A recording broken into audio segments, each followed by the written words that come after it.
नमस्कार दोस्तों, स्वागत है आपका मेरे चैनल में। आज हम करेंगे हरियाणा सीईटी ग्रुप डी का जो 2023 में 22 अक्टूबर को सेकंड शिफ्ट में जो एग्ज़ाम हुआ था वो क्वेश्चन पेपर हम सॉल्व करेंगे। सबसे पहला क्वेश्चन है, निम्नलिखित में से किन दो राज्यों केंद्र शासित राज्यों का साझा उच्च न्यायालय है। पूछ रखा है कि कौन कौन से दो राज्य हैं जिनका इकट्ठा एक उच्च न्यायालय है, तो वो कौन कौन से हैं हमारे पास, पंजाब और हरियाणा। नेक्स्ट क्वेश्चन है सक्रिय जीव लिविंग ऑर्गेनिज्म के संसार को क्या कहा जाता है। लिविंग थिंग्स जो होती है उनको क्या कहा जाता है, उनको क्या कहा जाता है, जैव घटक। और जो नॉन लिविंग थिंग्स होती हैं उनको बोल जाता है अजैव घटक। उसके बाद है तीसरा क्वेश्चन, वायुमंडल में ऑक्सीजन का कुल कितना परसेंट है। तो वायुमंडल में ऑक्सीजन का कितना परसेंट है, 21%। और वायुमंडल में अनेक प्रकार की गैसें पाई जाती हैं जिसमें नाइट्रोजन 78% और ऑक्सीजन 21%, ऑर्गन 0.93% और बाकी बची हुई गैसें जैसे हीलियम हो गया, नाइट्रोजन हो गया, वो सारी पाई जाती हैं। नेक्स्ट क्वेश्चन है, निम्नलिखित में से भारत में के अंतिम मुगल सम्राट कौन थे। तो भारत के अंतिम मुगल सम्राट कौन थे, बहादुर शाह जफर, जो 1857 की क्रांति जो हुई थी मेरठ से, उसका उन्होंने नेतृत्व किया था। कहाँ से, दिल्ली से। और बाद में इनको जब अंग्रेजों ने 1857 की क्रांति के ऊपर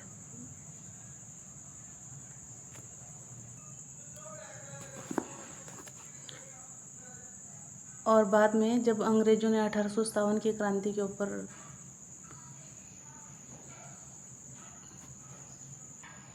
और बाद में जब 1857 की क्रांति को अंग्रेजों ने दबा दिया, तब इनको 1862 के अंदर रंगून जेल में भेज दिया और जहां इनकी मृत्यु हो गई। उसके बाद नेक्स्ट क्वेश्चन है, पांचवा क्वेश्चन, महासागर की औसत लवणता क्या है। सबसे पहले हमें पता होना चाहिए लवणता क्या होता है। लवणता का मतलब है पानी में नमक की मात्रा कितनी है।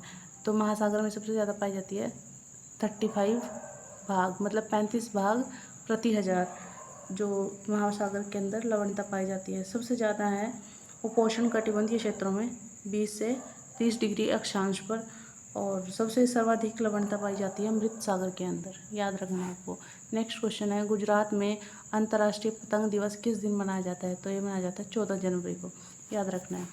नेक्स्ट क्वेश्चन है, ग्राम पंचायत में निम्नलिखित सदस्यों को कहा जाता है। ग्राम पंचायत के जो अंदर मेंबर बने होते हैं उनको बोलते हैं वार्ड सदस्य या फिर पंच। ये 7 भी हो सकते हैं, 7 से ज़्यादा 17 तक हो सकते हैं, याद रखना है। सातवीं आर्थिक जनगणना किस वर्ष नियोजित की गई। तो जो सातवीं आर्थिक जनगणना है वो 2019 में नियोजित की गई थी। और जो इसमें क्या होता है, आर्थिक जनगणना में याद रखना है आपको, देश की आर्थिक गतिविधियों का ब्यौरा होता है कि सभी उत्पादन इकाइयों का आंकड़ा, कि देश के अंदर कितने मजदूर हैं, कितनी फैक्ट्रीज़ हैं, कितनी कंपनीज़ हैं, उन सब का ब्यौरा किस में आता है, आर्थिक जनगणना में। और जो फर्स्ट टाइम हुई थी तो ये हुई थी 1970 में पहली बार हुई थी, और अब 2019 में कौन सी बार हुई है, 7वीं आर्थिक जनगणना हुई है। नेक्स्ट क्वेश्चन है, निम्नलिखित में से कौन सा भारत का केंद्रीय बैंकिंग संस्थान है जो भारतीय रुपये की मौद्रिक नीति का नियंत्रण करता है। तो भारत के अंदर जितने भी बैंक से रिलेटेड जितने भी सारे काम है वो सारा कौन करता है, भारतीय रिजर्व बैंक RBI, जिसकी स्थापना 1 अप्रैल 1935 को हुई थी। और स्टार्टिंग में इसका जो मुख्यालय था वो कहाँ था, कोलकाता के अंदर। फिर उसके बाद 1937 के अंदर मुंबई में शिफ्ट कर दिया गया था। मौद्रिक नीति क्या होती है उसके बारे में हमें पता होना चाहिए। मौद्रिक नीति वो होती है जिसमें हम बैंक ब्याज की दरों को नियंत्रित करता है कि ब्याज की दर उसको कैसे लगानी है, कैसे नहीं लगानी है। तो ये सारा काम कौन देखता है, भारतीय reserve bank of India. Next question है, निम्नलिखित में से किस राज्य का प्राचीन नाम कलिंगा है। तो तटीय ओडिशा का नाम क्या है, कलिंग है। और कलिंग का ही युद्ध आपको पता होगा, जो चंद्रगुप्त मौर्य का जो राज्य था उसके अंतर्गत आता था ओडिशा। आज का ओडिशा, पहले क्या था, कलिंग। और सम्राट चंद्रगुप्त मौर्य के ही वंशज थे अशोक, जिन्होंने कलिंग के युद्ध को देखकर ही, वहाँ के जनसंहार को देख के उन्होंने क्या कर लिया था, बौद्ध धर्म अपना लिया था और बोल दिया था कि उसके बाद अब मैं कोई हिंसा या कोई भी युद्ध नहीं लड़ूंगा। नेक्स्ट क्वेश्चन है, कौन सा राज्य, केंद्र शासित राज्य भारत का मुकुट के नाम से जाना जाता है। आपको पता ही है जो भारत है सबसे स्टार्टिंग में क्या है, जम्मू कश्मीर, तो इसको क्या बोला जाएगा, भारत का मुकुट।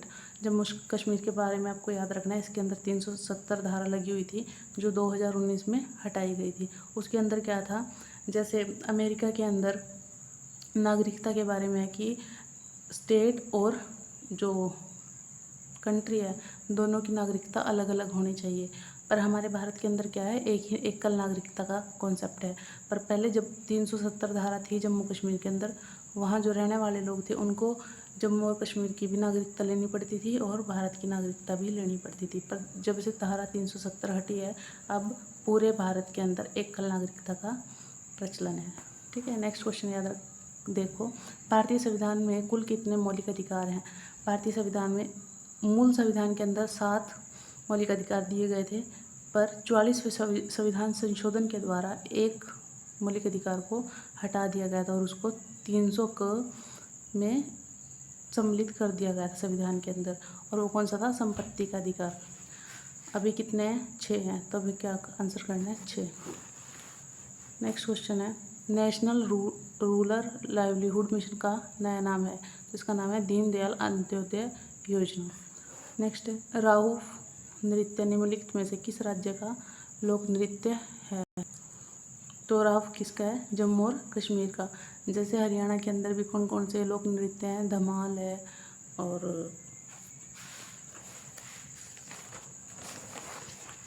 धमाल हो गया और लूर नृत्य हो गया, ये हमने हरियाणा जीके में पढ़ रखे हैं। ये सारे क्या हैं, हरियाणा के।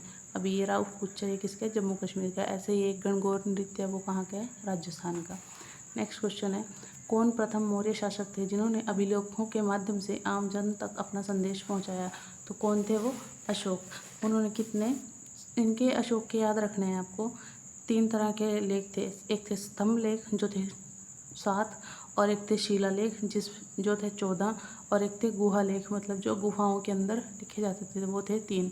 ये याद रखने हैं, कई बार क्वेश्चन एग्जाम में रिपीट हो चुका है। नेक्स्ट क्वेश्चन है, कॉलम 1 में दी गई संरचनाओं के साथ कॉलम 2 के दिए गए कार्यों का मिलान कीजिए।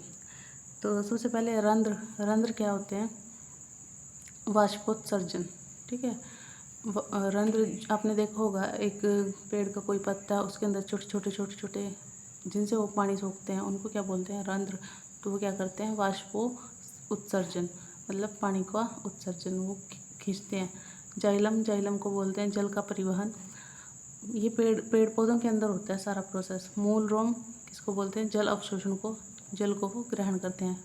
पोस्ट व फ्लोएम खाद्य तत्व का परिवहन, जो भी खाना बनता है ना उनके अंदर, पेड़ पौधों के अंदर वो सारा तने में, पत्तियों में, सब में जाता है, उसको क्या बोलते हैं, फ्लोएम। याद रखना है आपको। नेक्स्ट क्वेश्चन है,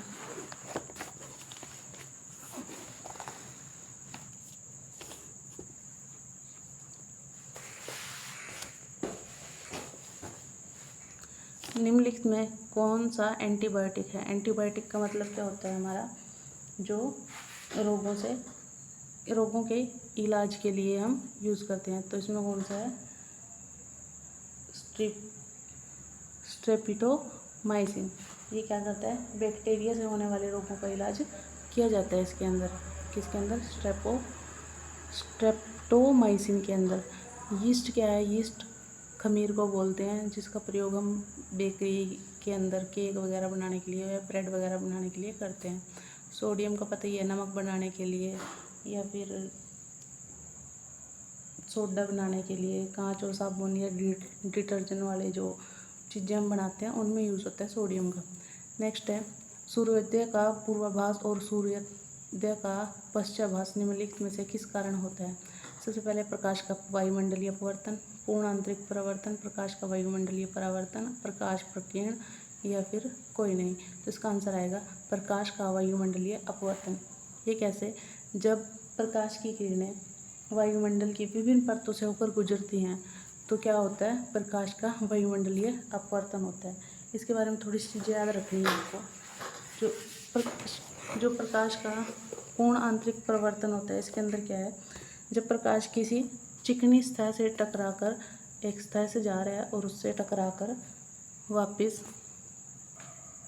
देखिए प्रकाश का वायुमंडलीय अपवर्तन, जब प्रकाश किसी किरण से आता है और फिर वो किसी प्रकाश की किरण वायुमंडलीय विभिन्न परतों से गुजरने के बाद अपनी दिशा बदल देता है। जैसे मान लो ये इसकी डायरेक्ट ऐसे कैसे थी, ये वाली दिशा थी, जाना तो इसको ऐसे चाहिए था, पर ये बदल के ऐसे चला गया, ठीक है, ये वाला नहीं गया, तो इसने अपनी दिशा बदल ली। तो ये क्या होगा, प्रकाश का अपवर्तन, ठीक है।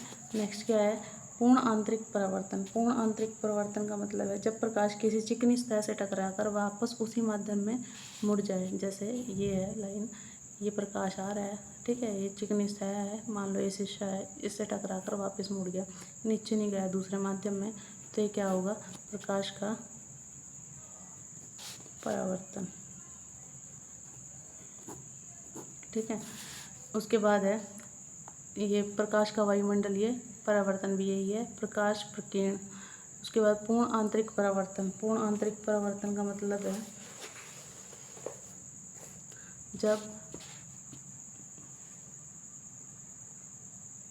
जब कोई प्रकाश की किरण, जैसे मान लो ये जो मैं लाइन ड्रॉ कर रही हूँ, इसका मतलब है ये ऊपर वाला जो है ये संघन माध्यम है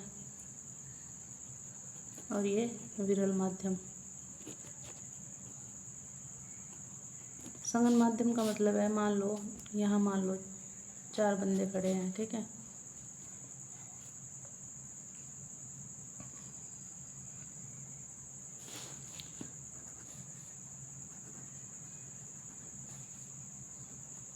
इस टाइप से, ठीक है, और संघन के अंदर क्या होगा, ये सारे एक साथ मिलके खड़े होंगे, ठीक है, इसको बोलते हैं संघन माध्यम।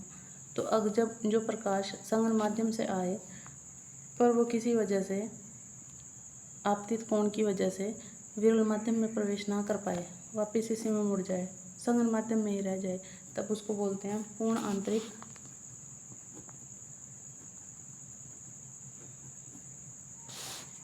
परावर्तन। ये आपको ध्यान रखना है। इसका आंसर क्या होगा, सूर्योदय का पूर्वाभास और सूर्योदय का पश्चाभास। इसका आंसर होगा प्रकाश का वायुमंडलीय अपवर्तन, तो फर्स्ट आंसर आ जाएगा इसका। नेक्स्ट क्वेश्चन है, निम्नलिखित में से कौन सा संचरणीय रोग नहीं है। तो संचरणीय रोग देखना है, हैजा, छोटी माता, तपेदिक, मधुमेह। तो हैजा, छोटी माता, तपेदिक और ये सारे क्या हैं, एक दूसरे के कॉन्टैक्ट में आने से फैलने वाले रोग हैं और बैक्टीरिया, वायरस और जीवाणुओं से फैलने वाले रोग हैं। सिर्फ मधुमेह एक ऐसा रोग है जो किसी से एक दूसरे बंदे से हमारे अंदर नहीं आता। तो इसका आंसर क्या हो जाएगा, इसने पूछा नहीं है, तो इसका आंसर आएगा मधुमेह। नेक्स्ट क्वेश्चन है, मलेरिया किससे होता है। तो मलेरिया हम शुरू से पढ़ते आ रहे हैं, किससे आता है, प्रोटोजोआ से। कौन से, प्लाज्मोडियम नामक परजीवी, प्रोटोजोआ परजीवी से, किससे, प्लाज्मोडियम नामक प्रोटोजोआ परजीवी से। तो आंसर क्या आएगा, प्रोटोजोआ। निम्नलिखित में से कौन सा जीव समूह से भिन्न है। इनमें देखना है कि कौन से चारों में अलग है। देखो, एक हिरण है, योक है और पर्वतीय बकरी है और एक हिम तेंदुआ है। ये तीनों पर्वतीय क्षेत्रों में, जम्मू कश्मीर साइड मतलब इस साइड पाए जाते हैं। हिम तेंदुआ भी इसी साइड पाए जाते हैं, पर ये बर्फ़ में रहने वाला है, ये बर्फ़ में रह नहीं सकते ना, रह तो सकते हैं सर्दी वाले उसमें इलाके में, पर हिम तेंदुआ तीनों से अलग है। तो इसका आंसर क्या आएगा, हिम तेंदुआ। नेक्स्ट है, गूंथा हुआ आटा निम्नलिखित में से किस कारण फूलता है। हमने ऊपर पढ़ा था यीस्ट वाला क्वेश्चन, तो इसमें भी वही है।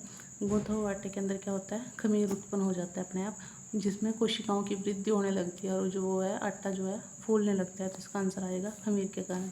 निम्नलिखित में से कौन सी वस्तु जैव निम्नलिखित नहीं है। तो इनमें चारों में से छांटना था, टीन के डिब्बे, लकड़ी, ऊन के कपड़े या फिर कागज। आंसर आएगा टीन के डब्बे। नेक्स्ट क्वेश्चन है, बाघ डैश होता है क्योंकि यह केवल मांस खाता है। जो मांस खाने वाले होते हैं वो क्या होते हैं, मांसाहारी। जो साग सब्जियां खाते हैं वो क्या होते हैं, शाकाहारी। और जो मांस और साग सब्जी सब दोनों खाते हैं उनको क्या बोलते हैं, सर्वाहारी। और मवेशी कौन से होते हैं, जो हम डेली अपने घरों में गाय भैंस पालते हैं उनको क्या बोलते हैं, मवेशी। तो इसका क्या आंसर आएगा, मांसाहारी। तो आंसर याद रखना। नेक्स्ट क्वेश्चन है, शुद्ध सोना आभूषण बनाने के लिए उपयुक्त नहीं होता। आभूषण बनाते हुए कठोर बनाने के लिए इसमें क्या क्या क्या मिलाया जाता है। तो जो शुद्ध सोना होता है 24 कैरेट का, वो उसके हम आभूषण कभी भी नहीं बना सकते। आपने सुना ही होगा, जब भी कभी हम अपनी ज्वेलरी वगैरह बनाते हैं तो वो 22 कैरेट, 23 कैरेट, 24 कैरेट की नहीं कभी भी होती, क्योंकि वो भुरभुरा जाएगी अगर पूरी 24 कैरेट की। उसमें उसको सही रखने के लिए, थोड़ा ठोस रूप प्रदान करने के लिए उसमें कुछ ना कुछ मिलाया जाता है, मिलावट की जाती है। तो इसमें क्या क्या मिलाया जाएगा? चांदी और तांबा। ठीक है, नेक्स्ट क्वेश्चन है, निम्नलिखित को सुमेलित करें। जैसे जूते किससे बनते हैं? लकड़ी से। सॉरी, जूते किससे बनते हैं? चमड़े से। मेज किससे बनता है? लकड़ी से। नोटबुक कागज़ से, और गिलास इस्पात से। याद रखना है। नेक्स्ट क्वेश्चन है, हरे और कोमल तने युक्त छोटे पौधे जिनमें कुछ शाखाएं हैं निम्नलिखित में से किस श्रेणी के अंतर्गत आते हैं? जो छोटे पौधे होते हैं ना, उनको क्या बोलते हैं? हम शाख बोलते हैं। वृक्ष बड़े होते हैं, आरोही लतें हैं, जो बेल वगैरह होती हैं उनको आरोही लता बोलते हैं। और झाड़ी क्या होती है? जिनके तने बिल्कुल जड़ के आसपास होते हैं और थोड़े मोटे होते हैं, जो वो झाड़ी होती है। तो हरे और कोमल तने क्या है? शाख है। नेक्स्ट क्वेश्चन है, जब किसी प्रिज्म से होकर कोई श्वेत प्रकाश गुजरता है तो एक स्पेक्ट्रम दिखाई देता है। किस रंग के प्रकाश में सर्वाधिक बंधन होता है? हमें पता है, जब भी एक वाइट लाइट को हम एक प्रिज्म के अंदर, प्रिज्म के पास रखेंगे, ऐसे ये प्रिज्म है, एक वाइट लाइट गुजारी, तो इसको, ये है हमारे 7 कलर में डिवाइड हो जाएगा। 1 2 3 4 5 6 और 7 अलग अलग रंग हो जाएंगे। ठीक है, तो इसमें सबसे ज़्यादा जो होता है, सर्वाधिक बंधन जो होता है बैंगनी रंग का, और सबसे कम होता है लाल रंग का। याद रखना है। नेक्स्ट क्वेश्चन है, रक्त में होते हैं और डैश होती हैं जो हमारे शरीर में प्रवेश करने के लिए रोगाणुओं से के विरुद्ध लड़ती हैं। देखो, 4 चीज़ें हमें ध्यान रखना है, हमारे ब्लड में क्या क्या होता है। मान लो ये हमारा ब्लड है, एक तो होता है प्लाज्मा, ठीक है, एक होता है,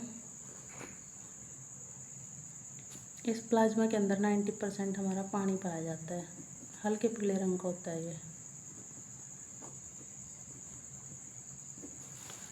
सेकंड होता है हमारा, ये फर्स्ट हो गया, सेकंड है आरबीसी, थर्ड है डब्ल्यूबीसी, और तीसरा है प्लेटलेट्स। बोलते हैं ना प्लेटलेट्स कम होगी। RBC red blood cell, white blood cell, और ये प्लेटलेट्स को तो यही बोलते हैं। ठीक है, इनको जो आरबीसी होती है, इनका एक साइंटिफिक वाला नाम होता है एरिथ्रोसाइट। ये भी याद रखना है आपको, एरिथ्रोसाइट। इसको बोलते हैं ल्यूकोसाइट, और इसको बोलते हैं थ्रोम्बोसाइट। ठीक है, याद रखने हैं इनके 3 नाम। ये भी कई बार एग्जाम में पूछ चुके हैं, white blood cell, leukocyte, erythrocyte और थ्रोम्बोसाइट। अब इनके काम पूछ रहा है क्या क्या होते हैं। जो रेड ब्लड सेल है, ये क्या करता है? फेफड़ों से ऑक्सीजन को लेके जाता है पूरे शरीर के अंदर, और कोशिकाओं से कार्बन डाइऑक्साइड को लेके आता है वापस फेफड़ों तक। तो ये किसका काम है? रेड ब्लड सेल का। इसके अंदर हीमोग्लोबिन भी होता है, एचबी, जो हम काउंट करते हैं कितना खून है कितना नहीं, आरबीसी के अंदर होता है। सेकंड है वाइट ब्लड सेल, ये रोगों से रक्षा करता है हमारी। कोई भी हमें रोग हो रहा है ना, या कुछ भी गलत सलत हम खा रहे हैं, तो कौन देखता है? White blood cell. ये इसका काम है रोगों से रक्षा करना। थ्रोम्बोसाइट का मतलब का काम है खून का थक्का बनाना। ठीक है, याद रखना है, प्लेटलेट्स खून का थक्का बनाना। मान लो अगर हमें कहीं चोट लग गई, खून बह रहा है, तो प्लेटलेट्स आएंगी, वो खुरुंड टाइप का जो बनता है ना बॉडी के ऊपर, उसको बोलते हैं प्लेटलेट्स, जो खून को बहने से रोकते हैं। अगर ज़्यादा खून बह गया तो आदमी की मृत्यु भी हो सकती है। इसलिए प्लेटलेट्स का क्या काम है? खून का थक्का बनाना। तो इसमें क्वेश्चन क्या पूछा था? रक्त में डैश होती है जो हमारे शरीर में प्रवेश करने वाले रोगाणुओं के विरुद्ध लड़ती हैं। तो क्या लड़ती हैं? श्वेत रक्त कणिकाएं, ल्यूकोसाइट। नेक्स्ट क्वेश्चन है, लोहे में जंग की प्रक्रिया है तो निम्नलिखित में से किन की विद्यमानता आवश्यक है? मतलब कौन कौन होने चाहिए जंग लगने के लिए? तो ऑक्सीजन होती है और नमी होती है। नमी को जल में कन्वर्ट कर सकते हैं, मतलब जल और ऑक्सीजन दोनों की ज़रूरत पड़ेगी लोहे में जंग लगने के लिए। आज की इस वीडियो में हम सिर्फ 30 क्वेश्चन ही करेंगे। नेक्स्ट वीडियो में हम नेक्स्ट 30 या 35 क्वेश्चन करेंगे। 3 वीडियो में हम 100 क्वेश्चन को कंप्लीट करेंगे। ये सीरीज़ ऐसे ही चलती रहेगी। इसमें हमारा जो टारगेट है वो 100 PYQ करने का है। अभी जो हम स्टार्ट किया है इसके अंदर ग्रुप डी के जो 2 शिफ्ट में एग्ज़ाम हुए थे ना, दो वो दोनों करने का टारगेट है, वो मैं कंप्लीट कराऊंगी आने वाले दिनों में। बने रहिए वीडियो के साथ और लाइक और सब्सक्राइब भी करना ज़रूर। धन्यवाद।